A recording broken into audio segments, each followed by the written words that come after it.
আমরা এমন এক অস্থির পৃথিবীতে বাস করছি যেখানে প্রতিদিনই নতুন নতুন সংঘাত, যুদ্ধ এবং অর্থনৈতিক সংকট দেখতে পাই। আমাদের চারপাশে ক্ষমতার লড়াই, ভূ রাজনৈতিক অস্থিরতা আর সামরিক মহড়ার দামামা বেজেই চলছে।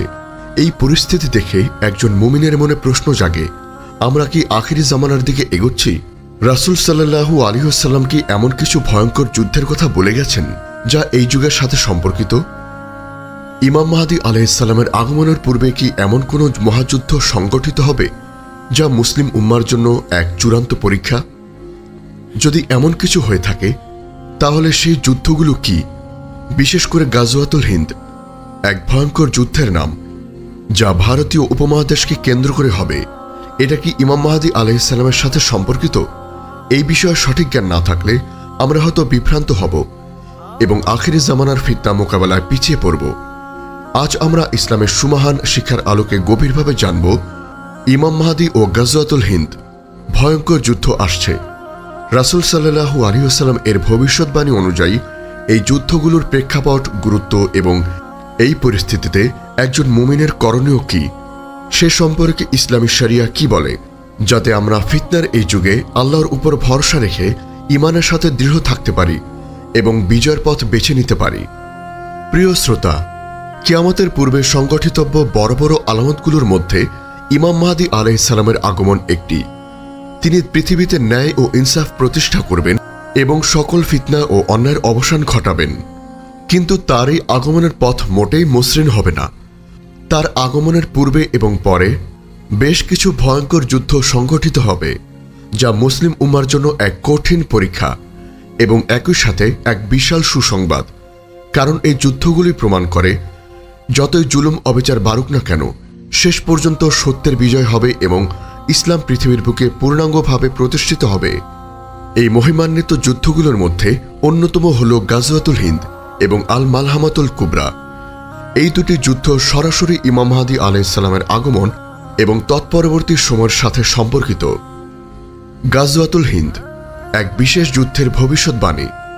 গাজওয়াতুল হিন্দ অর্থ হল হিন্দের যুদ্ধ বা ভারতীয় উপমহাদেশের যুদ্ধ। এটি কোনো সাধারণ যুদ্ধ নয়, বরং এটি রাসূল সাল্লাল্লাহু আলাইহি ওয়াসাল্লামের এক বিশেষ ভবিষ্যৎবাণী। এই যুদ্ধ হবে মুসলিমদের সাথে ভারতীয় উপমহাদেশের কাফেরদের। এই যুদ্ধটি এতটাই গুরুত্বপূর্ণ যে রাসূল সাল্লাল্লাহু আলাইহি ওয়াসাল্লাম এতে অংশগ্রহণকারীদের জন্য সুসংবাদ দিয়েছেন। হাদিসের বর্ণনা। আবু হুরায়রা রাদিয়াল্লাহু আনহু থেকে বর্ণিত একটি হাদিসে এসেছে, রাসূল সাল্লাল্লাহু আলাইহি ওয়াসাল্লাম বলেছেন, আমার উম্মতের দুটি দল এমন রয়েছে যাদেরকে আল্লাহ তাআলা জাহান্নামের আগুন থেকে রক্ষা করবেন। একটি হলো সেই দল যারা হিন্দুস্তানের উপর যুদ্ধ করবে এবং অন্যটি হলো সেই দল যারা ঈসা ইবনে মারিয়াম আলাইহিস সালামের সাথে থাকবে। সুনানে নাসাই, মুসনাদে আহমদ, বাইহাকি। এই হাদিসটি গাজওয়াতুল হিন্দ এর গুরুত্ব এবং এতে অংশগ্রহণকারীদের মর্যাদা সম্পর্কে স্পষ্ট ধারণা দেয়। এটি প্রমাণ করে যে এই যুদ্ধ কোনো পার্থিব ক্ষমতার জন্য নয়, বরং এটি আল্লাহর পক্ষ থেকে এক বিশেষ যুদ্ধ যার বিজয়ীদের জন্য জান্নাতের সুসংবাদ দেওয়া হয়েছে। 2. সাওবান রাদিয়াল্লাহু আনহু থেকে বর্ণিত আরেকটি হাদিসে এসেছে, রাসূল সাল্লাল্লাহু আলাইহি ওয়াসাল্লাম বলেছেন, যখন তোমরা দেখবে খোরাসান থেকে কালো পতাকাবাহী দল এসেছে, তখন তোমরা তাদের সাথে যোগ দেবে, কারণ তাদের মধ্যে আল্লাহর খলিফা মাহদী থাকবেন। মুসনাদে আহমদ। এই কালো পতাকাবাহী দলই গাজওয়াতুল হিন্দে অংশগ্রহণ করবে এবং এই যুদ্ধ বিজয় করে তারা বাইতুল মুকাদ্দাসে যাবে। 3. আবু হুরায়রা রাদিয়াল্লাহু আনহু থেকে আরেকটি হাদিসে বর্ণিত আছে যে তিনি বলেন, রাসূল সাল্লাল্লাহু আলাইহি ওয়াসাল্লাম আমাদের কাছ থেকে হিন্দুস্তানের যুদ্ধের বিষয়ে ওয়াদা নিয়েছিলেন। তিনি বলেন, যদি আমি সেই যুদ্ধে অংশগ্রহণ করি তাহলে আমি আমার জীবন ও সম্পদ দিয়ে তাতে অংশ নেব। যদি আমি নিহত হই তাহলে আমি হব উত্তম শহীদদের একজন, আর যদি ফিরে আসি তাহলে আমি হব আবু হুরায়রা, যে জাহান্নামের আগুন থেকে মুক্ত। সুনানে নাসাই, মুসনাদে আহমদ। এই হাদিসটি একজন সাহাবীর হৃদয়ে এই যুদ্ধের প্রতি কতটা ভালোবাসা ও আগ্রহ ছিল তা প্রমাণ করে। যুদ্ধের প্রেক্ষাপট ও গুরুত্ব। গাজওয়াতুল হিন্দ এমন এক সময় সংগঠিত হবে যখন ভারতীয় উপমহাদেশে মুসলিমরা চরম জুলুম ও নির্যাতনের শিকার হবে। এই যুদ্ধটি ভারতীয় উপমহাদেশে ইসলামের বিজয় এবং মুসলিমদের ক্ষমতা প্রতিষ্ঠার জন্য একটি গুরুত্বপূর্ণ ভূমিকা পালন করবে।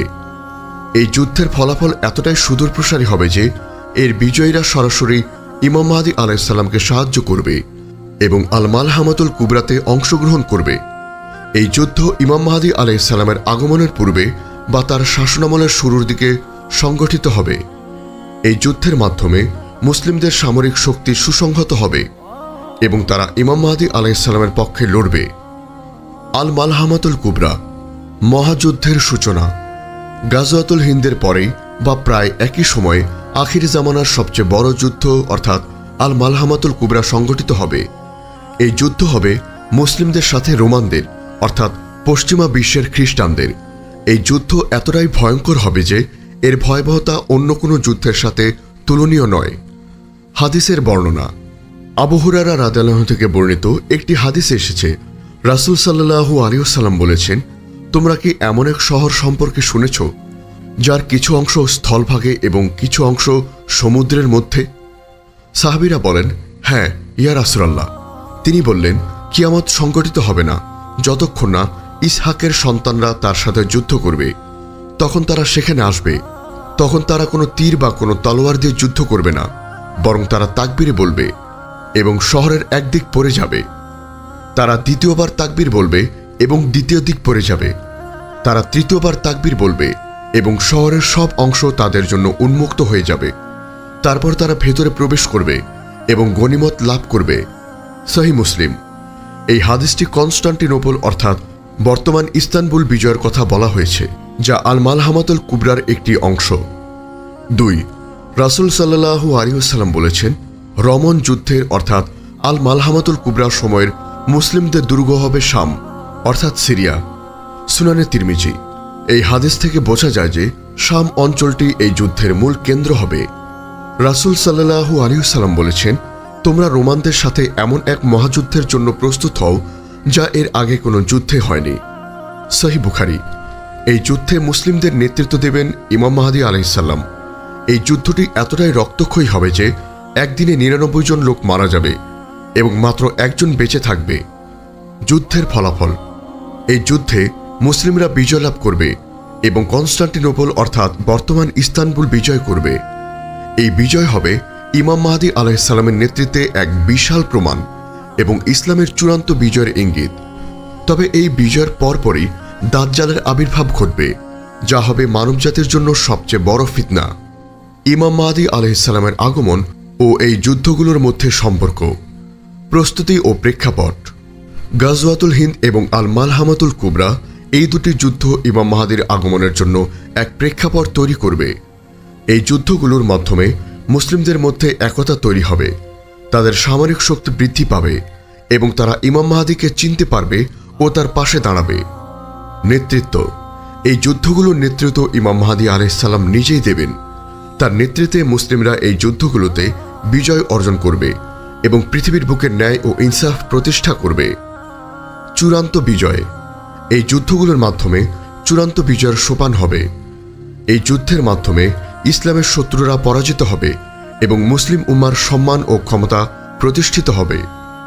আমাদের করণীয় কি?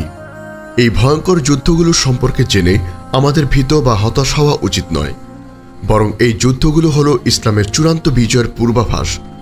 আমাদের প্রধান দায়িত্ব হল 1. ঈমান ও আমলকে মজবুত করা। সকল ফিতনার সময় ঈমানকে দৃঢ়ভাবে আঁকড়ে ধরতে হবে। আল্লাহর উপর পূর্ণ ভরসা রাখতে হবে। নিয়মিত 5 ওয়াক্ত সালাত আদায় করা, কুরআন তেলাওয়াত করা এবং আল্লাহর জিকির করা। 2. সঠিক জ্ঞান অর্জন। কুরআন ও সহিহ হাদিসের সঠিক জ্ঞান অর্জন করা এবং মিথ্যা তথ্য ও গুজব থেকে নিজেদের রক্ষা করা। আখিরি জামানার ফিতনা সম্পর্কে সচেতন থাকা। 3. ধৈর্য ও দৃঢ়তা। আখিরি জামানার সকল ফিতনা ও পরীক্ষার ধৈর্য ধারণ করা এবং আল্লাহর পথে অবিচল থাকা। 4. ন্যায় ও ইনসাফ প্রতিষ্ঠা। নিজের জীবন এবং সমাজে ন্যায় ও ইনসাফ প্রতিষ্ঠা করার চেষ্টা করা। 5. শারীরিক ও মানসিক প্রস্তুতি। যুদ্ধ বা সংকটকালীন পরিস্থিতির জন্য মানসিক ও শারীরিকভাবে প্রস্তুত থাকা। ইবাদতের পাশাপাশি শারীরিক ব্যায়াম এবং প্রতিরক্ষার কৌশল শেখার মাধ্যমে নিজেদেরকে প্রস্তুত রাখা। 6. দাওয়াহের কাজ। মানুষকে আল্লাহর পথে আহ্বান করা। সৎ কাজের আদেশ ও অসৎ কাজের নিষেধ করা। প্রিয় শ্রোতা, ইমাম মাহদী আলাইহিস সালামের আগমন এবং আখিরি জামানার যুদ্ধগুলো মুসলিম উম্মার জন্য এক কঠিন পরীক্ষা, কিন্তু একই সাথে এক বিশাল সুসংবাদ। এই যুদ্ধগুলো প্রমাণ করে যে যতই জুলুম অবিচার বাড়ুক না কেন, শেষ পর্যন্ত সত্যের বিজয় হবে এবং ইসলাম পৃথিবীর বুকে পূর্ণাঙ্গভাবে প্রতিষ্ঠিত হবে। আমাদের উচিত আল্লাহর উপর ভরসা রেখে নিজেদেরকে সেই বিজয়ের জন্য প্রস্তুত করা। আল্লাহ তাআলা আমাদেরকে ফিতনা থেকে রক্ষা করুন এবং এই মহিমান্বিত যুদ্ধগুলোর জন্য যোগ্য মুমিন হিসেবে বিবেচিত হওয়ার তৌফিক দান করুন। আল্লাহুম্মা আমিন। আমাদের এই মহৎ বার্তা ছড়িয়ে দিতে অনুগ্রহ করে চ্যানেলটি সাবস্ক্রাইব করুন এবং বেল আইকনটি প্রেস করুন। আমাদের ফেসবুক পেজ ফলো করে উম্মাহ কণ্ঠ পরিবারের অংশ হন। ইসলামিক ব্লগ ও রিসোর্স পেতে আজই ভিজিট করুন আমাদের ওয়েবসাইট www.ummahkontho.com।